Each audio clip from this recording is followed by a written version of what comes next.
নাম খাদিজা আলম। আমি একজন স্টুডেন্ট। আমার বাসা হচ্ছে ৩৩ গগনবাবু রোড, খুলনা। আমি হচ্ছে ২০২১ সাল থেকে বিড়াল পোষা শুরু করি। তখন আমি ২টা দিয়ে শুরু করি। তারপর হচ্ছে ২১ সালের মাঝামাঝিতে আমি আরেকটা বিড়াল কিনে আনি। টোটাল ৩টা দিয়ে আমি শুরু করি।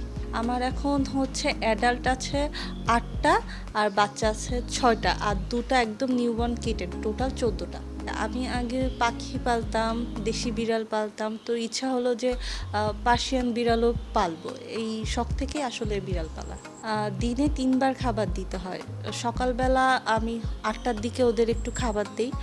রাতে যে খাবারটা থেকে যায় তার থেকে একটু বাড়তি আমি খাবার বানাই যাতে সকালে ওদের দেওয়া যায়।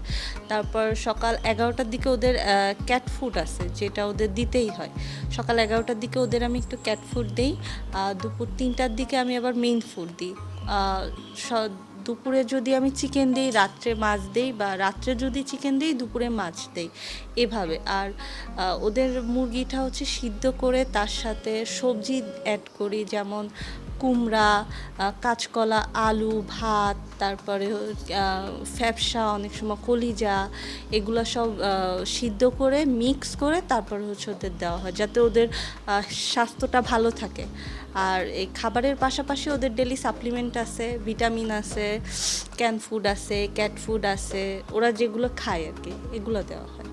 প্রথম যে বিড়ালটা বিক্রি করে ওইটা আমি ১৯,০০০ টাকায় বিক্রি করেছিলাম। পরেরটা হচ্ছে এখন হচ্ছে বিড়ালের যে মার্কেটটা, এখন সবাই আসলে পার্সিয়ান ক্যাট পালে, তো এখন একটু দাম কমে গেছে। রিসেন্টলি আমি যেটা বিক্রি করেছি ফিমেল বিড়াল খুলনার মধ্যেই ১৫,০০০ টাকায়।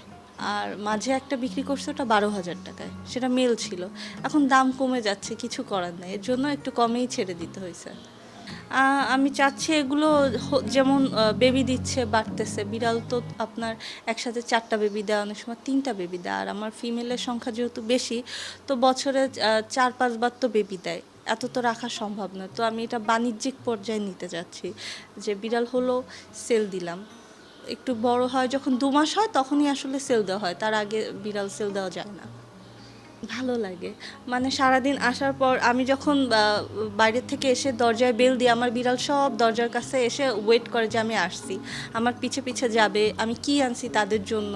তারপর আমি যখন বসে থাকি, বসে ধরেন ফোন চাপছি বা পড়াশোনা করছি, আমার পাশে এসে বসবে, আমাকে ভালোবাসা জানায়, আমার গায়ের সাথে হেলান দেয়। এরা খুব পোষ্য, এরা সবসময় আপনার পাশেই থাকবে। আমি যখন ঘুমাই আমার পাশে এসে শুয়ে থাকে। আমি কথা বললে আমার কথার মাঝে মাঝে ম্যাও ম্যাও করে রিপ্লাই দেয়, বকা দিলে মাথা নিচু করে থাকে। তো এটা একটা ভালোবাসার জিনিস আসলে। এদের হচ্ছে ভ্যাকসিন দিতে হয় যখন বিড়ালের 2 মাস বয়স হয়ে যায়, তখন এদের একটা ভ্যাকসিন দিতে হয়। 1 বছর পর পর এই ভ্যাকসিনটা দিতে হয়। এই ভ্যাকসিনটা দেওয়া হয় যাতে ফ্লুতে ওরা অ্যাটাকড না হয়। শীতকালে বেশি বিড়াল অসুস্থ হয়, তখন ওদের একটু টেক কেয়ারটা বেশি করতে হয়। যেমন আমার বিড়ালদের আমি শীতকালে জামা পরায় রাখি, তারপরে ফ্লোরে ঠান্ডা থাকে বলে ম্যাট্রেস দিয়ে দিই, রুম গরম রাখার চেষ্টা করি যাতে হাওয়া না আসে, উমটা গরম পানি খেতে দেই। আর শীতকালে গোসল করাতে হয় না বিড়ালদের, তাহলে অসুস্থ হয়ে যায়। তারপর ওদের সাপ্লিমেন্ট দিতে হয়, ওদের 3 মাস অন্তর অন্তর কৃমির ওষুধ দিতে হয়, এটা দিতেই হবে।